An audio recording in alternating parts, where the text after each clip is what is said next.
Shaul talks about what the heart of the faith is that he's discussing.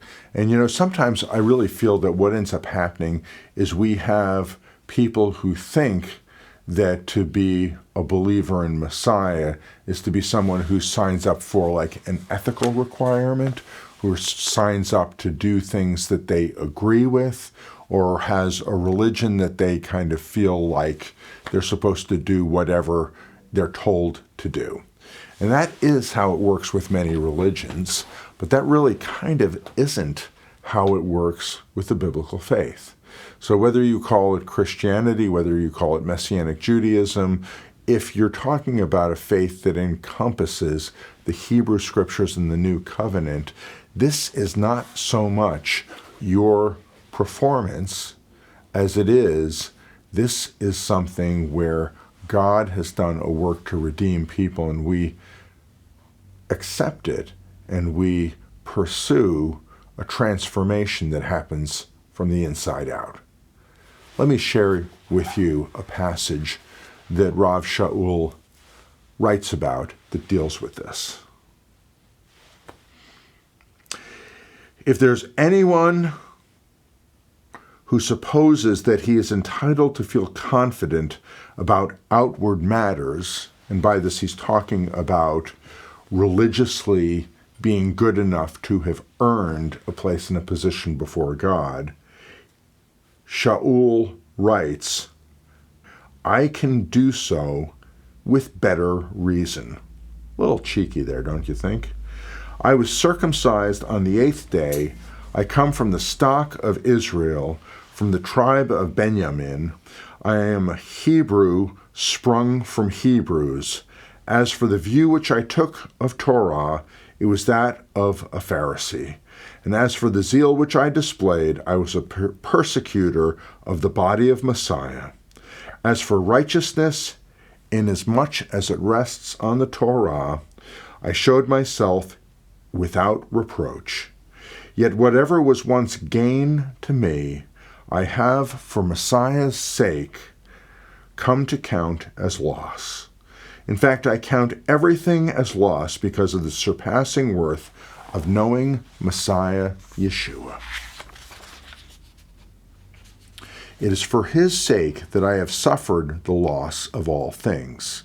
In truth, however, I am counting them as mere garbage, my aim being that I should gain Messiah and be found to have my being in him, not having any righteousness I could call my own, a righteousness based on the law or Torah, but by taking my place, my righteousness which has God for its source and which has come to us through faith in Messiah, and on condition of there being such faith.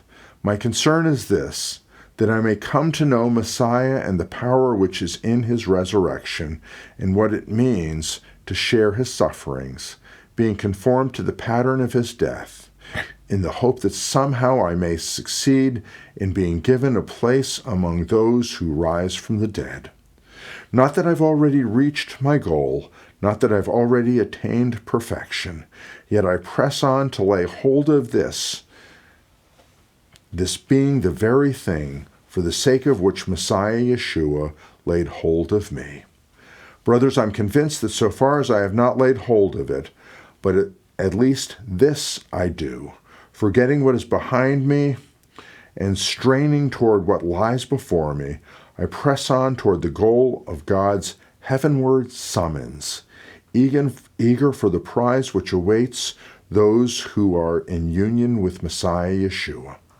All of us who are fully grounded in the faith must be of this way of thinking, and if in any respect you think differently, time will come when God will reveal the truth to you.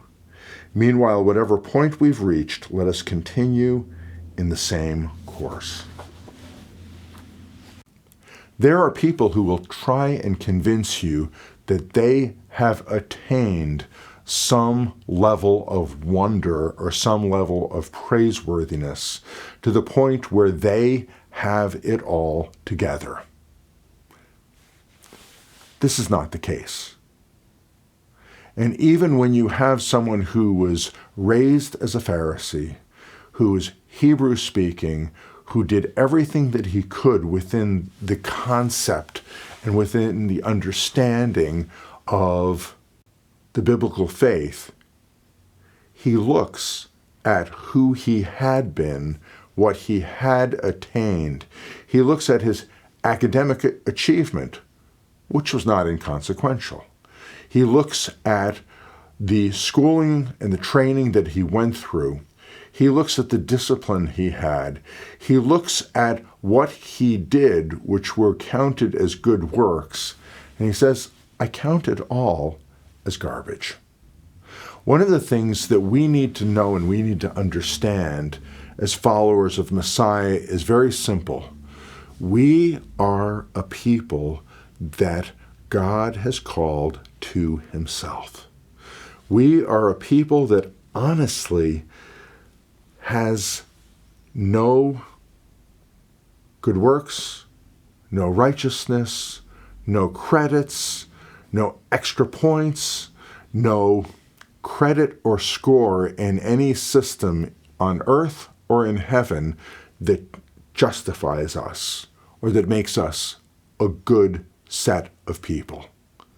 We are a people that God has called because he loves us, but we're not a people coming because we're amazing and we're wonderful. And one of the things that sometimes happens is when you've been doing this for a while in terms of following Messiah or following any system, you get to a place where you're pretty confident in how good you are at following the system, maintaining the system, and dare I say even manipulating the system.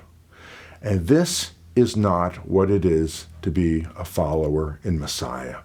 And the reason that I have pulled out this passage from Philippians on Rav Shaul is the vast majority of us do not have a pedigree that competes with this apostle of the new covenant. Instead, we come to the Lord late, we fall short, we end up being people who are understanding of how we have failed, and in the midst of this, sometimes that can become totally concerning. You look at this and you go, how can God really be excited about me? And I want to tell you this because I have met and I have seen and I've known people who honestly give up on the faith because they are so tormented by how far they fall short of what God's plan and God's purpose is. Understand what the ideal is. Understand what Messiah preached. Understand what moved in the hearts of the prophets and what was planted in the very beginning of Torah. But know that it is the graciousness and the kindness of God that draws you to himself. It is God himself who is working in you and through you. It is God himself who is working to guarantee you that you're going to fully belong to him. And this doesn't give us opportunity for sloth. This doesn't give us opportunity for laziness. This doesn't give us opportunity to fall short of who God is. But what this does give us opportunity for is to be confident in who God is and how he's working in us and how the things that we are encouraged to do in the Ruach, in the Spirit of God, these things are worthwhile, worthy, and that we can put our energy into pursuing these.